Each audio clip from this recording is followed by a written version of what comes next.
Paano kung ang ability ni Jinx ay base sa mismong mechanics ng Grid Island spell cards, isang uri ng Nen na kayang bumali ng mga batas ng mundo?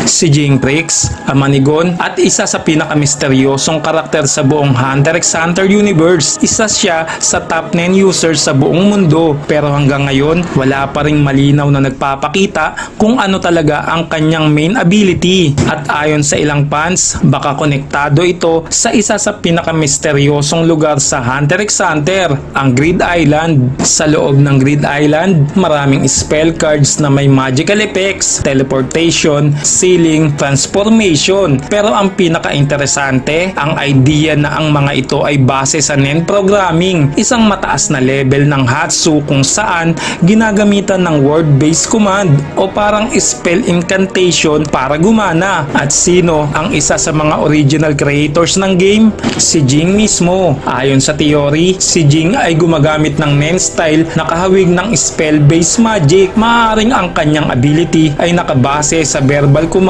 na may kakambal na restriction tulad ng paggamit ng return card, accompany o book-bound spells. Kaya niyang mag-cast ng effects tulad ng instant movement, concealment, item manipulation basta tumutugma sa set ng rules na siya mismo ang nagtakda. Ito ang dahilan kung bakit sinabi niya kay Pariston na madali niyang kopyahin ang ibang Hatsu dahil flexible ang system niya. Nung tinanong ni Pariston kung paano niya nagawang gayahin ang ability ng ibang tao, simple lang ang naging sagot ni Jinx. Kaya kong i-replika ang kahit anong ability basta't naiintindihan ko ang kondisyon. Pero teka, di ba parang ganito rin ang principle ng spell cards sa Grid Island? Kapag alam mo ang kondisyon, pwede mong gamitin ang effect. Hindi kaya ginagamit ni Jinx ang concept ng Grid Island sa totoong mundo na parang bit-bit niya ang spell system sa labas ng game? Si Jinx ay hindi simpleng fighter, isa siyang researcher, explorer at programmer ng Nen. Kung merong taong may kakayahang i-program ang sarili niyang Nen para mag-behave tulad ng isang spell system, siya yun. At kung connected man ang kanyang ability sa Grid Island, hindi lang yun nostalgia. Ito ang simbolo ng kanyang ultimate knowledge sa mechanics ng mundo. Literal na ginawa niyang magic ang Nen. Kung totoo man ang teorya na ito, ibig sabihin si Jinx ay may isa sa pinaka-complex at unpredictable